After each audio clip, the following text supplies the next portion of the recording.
Velur service സഹകരണ bank president Suresh മമ്പർമ്പലിനെതിരെ അവിശ്വാസ പ്രമേയം അവതരിപ്പിക്കുവാനുള്ള നടപടികളുമായി മുന്നോട്ടു പോവുകയാണെന്നും 2 ഭരണസമിതി അംഗങ്ങളെ പുറത്താക്കുന്നതിനായി പ്രസിഡന്റ് ഉന്നയിച്ച ആരോപണങ്ങൾ അടിസ്ഥാനരഹിതമാണെന്നും ഒരു വിഭാഗം ഭരണസമിതി അംഗങ്ങൾ വാർത്താസമ്മേളനത്തിൽ അറിയിച്ചു. വേലൂർ സർവീസ് സഹകരണ ബാങ്ക് പ്രസിഡന്റ് സുരേഷ് മമ്പർമ്പലിനെതിരെ വൈസ് പ്രസിഡന്റ് ഉൾപ്പെടെയുള്ള 7 ഭരണസമിതി അംഗങ്ങളാണ് അവിശ്വാസം രേഖപ്പെടുത്തിയിട്ടുള്ളത്.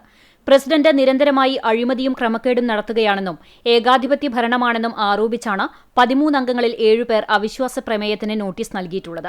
അവിശ്വാസത്തെ തകർക്കുന്നതിനായി ബോർഡിലെ അംഗങ്ങളായ മനോജ് പൂവത്തിങ്കൽ, മാക്കോത്ത് ഗോവിന്ദൻകുട്ടി എന്നിവരെ സ്വയമേധയാ രാജിവെച്ചു എന്ന് മിനിറ്റ്സിൽ വ്യാജമായി എഴുതി ചേർത്ത് പുറത്താക്കി. ഇതിനെതിരെ ഹൈക്കോടതിയിൽ കേസ് നിലനിൽക്കുന്നുണ്ട്. ഇതേ തുടർന്ന് യോഗത്തിന്റെ നിരീക്ഷണ ക്യാമ്പ് ദൃശ്യങ്ങൾ പരിശോധിക്കുവാൻ കോടതി സഹകരണ വകുപ്പ് ജെആറിന് നിർദ്ദേശം നൽകിയിട്ടുണ്ട്. ഭീമമായ വായ്പ കുടിശ്ശിക ഉള്ളതുകൊണ്ടാണ് 2 അംഗങ്ങൾ രാജിവെച്ചതെന്ന പ്രസിഡന്റിന്റെ ആരോപണം തെറ്റാണ്. പുറത്താക്കിയ ഒരംഗത്തിന് കുടിശ്ശികയില്ല. മറ്റൊരംഗം രാജി എഴുതി ചേർത്ത ജൂൺ മാസം 22-ാം തീയതിയിലെ യോഗത്തിന് ആഴ്ചകൾക്ക് മുമ്പ് തന്നെ വായ്പ പൂർണ്ണമായും അടച്ചു തീർത്തിരുന്നു. വലിയ രീതിയിലുള്ള സാമ്പത്തിക ക്രമക്കേടാണ് പ്രസിഡന്റ് നടത്തുന്നത്. 2 മാസമായി കോറം തികയാത്തതിനാൽ ഡയറക്ടർ ബോർഡ് മീറ്റിംഗ് കൂടാൻ കഴിയാത്ത അവസ്ഥയാണെന്നും ഭൂരിപക്ഷം നഷ്ടപ്പെട്ട പ്രസിഡന്റ് രാജിവെച്ച് ഒഴിയണമെന്നും അവിശ്വാസത്തിൽ ഒപ്പിട്ട മെമ്പർമാർ ആവശ്യപ്പെട്ടു.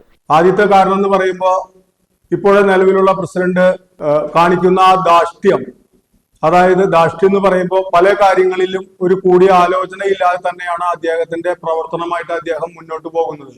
അതിനുശേഷം ബാങ്കിന്റെ ഒരു എസ്റ്റേഷൻ കൗണ്ടർ വേലൂർ ചുങ്ക സെന്ററിൽ പണിയുന്നതിന് വേണ്ടിയിട്ട് ഒരു റൂം, ഒരു 12x10 ഒരു റൂം വയറിംഗ് ചെയ്യാനായിട്ടുള്ള ചാർജ് അതിൽ രേഖപ്പെടുത്തിയിട്ടുണ്ടായിരുന്നു 3.5 ലക്ഷം രൂപയാണ്.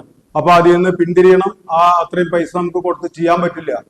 അതിനുശേഷം നമ്മൾ കൊട്ടേഷൻ ക്ഷണിക്കാൻ പറഞ്ഞിട്ടുണ്ടായിരുന്നു. ആ കൊട്ടേഷനിൽ ഏറ്റവും കുറഞ്ഞ കൊട്ടേഷൻ തന്ന ആളുകളും ഉണ്ടായിരുന്നു.